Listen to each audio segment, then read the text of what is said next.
This is the sweetest part of my day. I'm not in a hurry to leave. Sweetest part of my day. This is the sweetest part of my day, and I'm not in a hurry to leave. Sweetest part of my day. You are the sweetest part of my day, and I'm not in a hurry to leave. Sweetest part of my day. You are the sweetest part of my day. I'm not in a hurry to leave. Sweetest part of my day.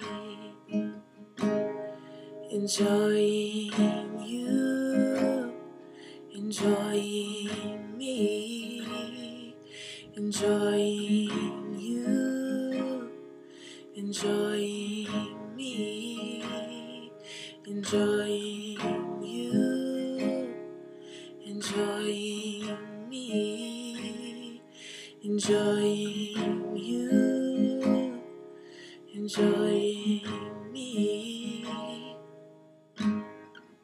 Take your time with me. As much time as you need. Oh, take your time with me. You know I need it, I know I need it. Take your time with me.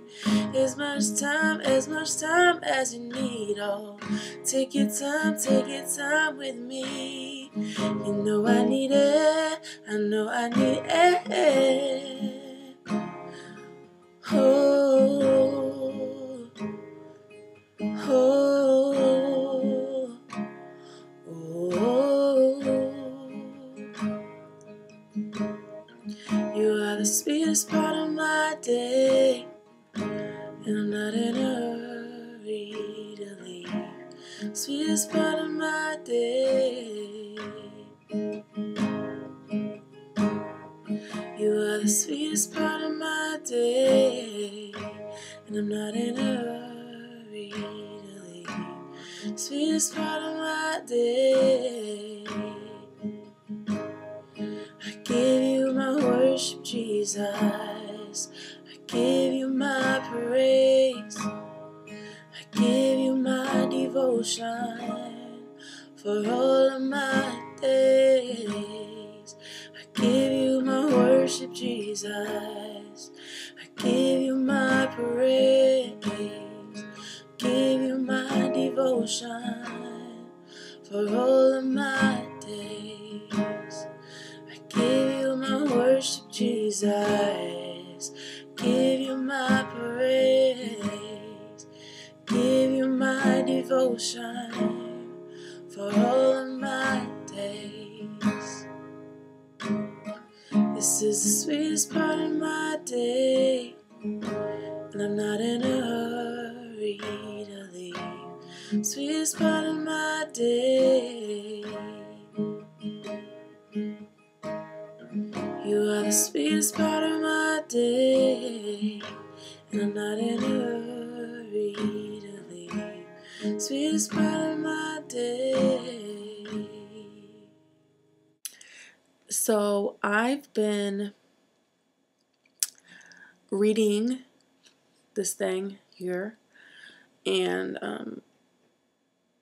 getting some good stuff about when you're in a time of just perpetual struggle and like WTF, when is this pain or this struggle or this hardship going to end? Like, is it always going to be this way? The Lord has just led me to a number of scriptures that speak exactly to that. And something I find with Jesus is that whenever he's speaking something to me, not every time, but a lot of times, come to find out, other people I know were struggling with the exact same thing. So, yeah, just had it on my heart to share this and not just keep it for myself. I've been chewing on it and eating it like bread, literally like living off of it. So I'm just going to share it in case anybody else needs to live off of it. It's good stuff. So in Jeremiah chapter 15, verse 18, it says, he says, why is my pain perpetual and my wound incurable, refusing to be healed? Will you indeed be to me like a deceitful brook, like waters that fail and are uncertain? He's talking to God.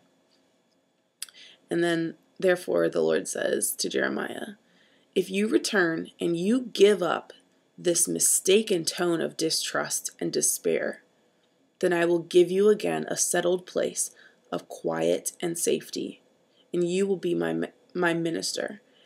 And if you separate the precious from the vile, cleansing your own heart from unworthy and unwarranted suspicion concerning God's faithfulness. I love that. Cleanse your own heart of unwarranted suspicion concerning God's faithfulness. You shall be my mouthpiece.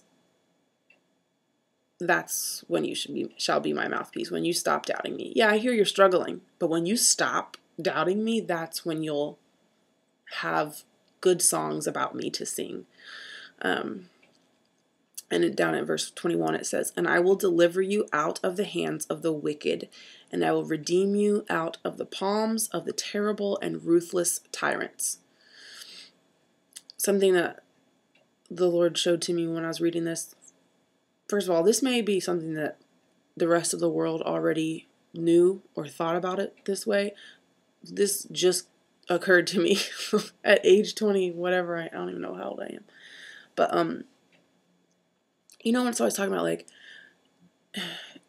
like the hand of your enemy, and like when I'm being persecuted, and I'm like, yeah, I'm not being persecuted for my faith. You know, like I'm not like getting in battles. I'm not like going to war. So I don't know who to compare that to. Or, you know, like I have struggles in life, but I don't necessarily have people who are against me. Super fortunate for that. But he was like, the Lord was like, you have tormenting spirits though. Like the spirit of accusation torments you every day. You have the tormenting spirit of rejection or of, you know, unloving, that you're not lovable. Like you have tormenting spirits. Those are the enemies that he's speaking about all up in this whole, every page of this book. And yeah, so these tormenting spirits, that's when I had that mind shift. I was like, oh, well, yeah, I got lots of enemies. You can deliver me from those, because I freaking hate those. And so yeah, when you separate yourself from unwarranted lies, unwarranted suspicion of the Lord's faithfulness. Ugh. And then, so that made me think like, okay, it's not warranted. That means I need to remind myself of how faithful he's been. And then that's when God, life, took me to Psalm 77, verse 7 through 12. So in Psalm 77, verse 7 through 12, it says, will the Lord reject forever? Will he never show his favor again? Has his unfailing love vanished forever? Has his promise failed for all time? Has God forgotten to be merciful? Has he in anger withheld his compassion? If you say you've never felt that way, you would lie, because I know that's how I feel. I know that is how I feel when I'm like struggling. I feel like, dude, I have been on empty and on like I'm about to break down mode for like this many years and I'm still struggling, you know, or this many months or weeks. You just feel like I'm already on empty and something else just happened, or the struggle just got harder. And you just feel like was this all, like, what's going on? Was this all a lie? Is he done seeing me, hearing me, having compassion? Then verse 10, it says, then I thought, to this I will appeal. The years when the Most High stretched out his right hand, I will remember the deeds of the Lord. Yes, I will remember your miracles of long ago. I will consider all your works and meditate on all your mighty deeds. I'm just going to read it again. It's so good. It makes me want to cry. Then I thought, to this I will appeal. The years when the Most High stretched out his right hand. I will remember the deeds of the Lord. Yes, I will remember your miracles of long ago. I will consider all your works and meditate on all your mighty deeds. So this to me this is the weapon. This is the weapon that I get to use in these times of struggle, in these times of where are you?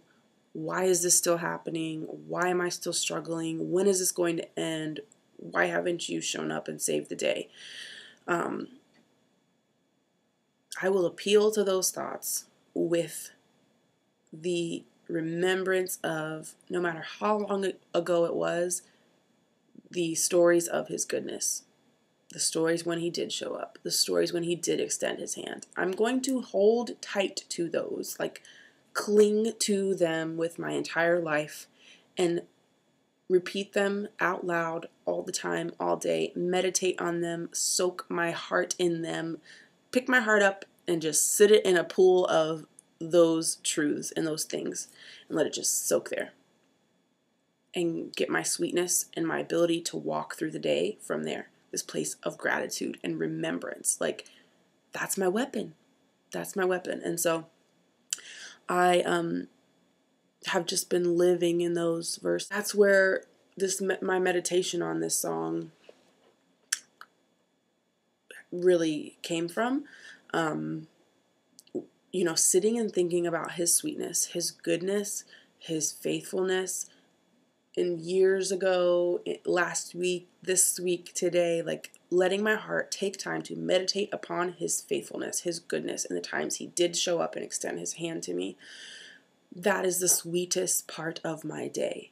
There is nothing sweeter or more worthy of my time or more worthy of my attention and being soaked in than that, because that is what's going to get me through the moments where I feel like, where are you?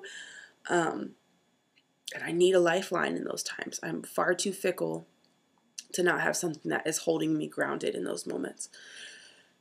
And I love there's a part that says, enjoying you, enjoying me. And I love it because, as we sit there and we're meditating on the Lord and we're thinking and letting ourselves get in touch with how sweet he's been to us, really remembering all those small things we had to be grateful for or big things, he's looking back at us. He's seeing us enjoying him, and he's looking at us in that state, in that posture, and he's enjoying it. And so there's this exchange, this relational exchange back and forth. It's so beautiful.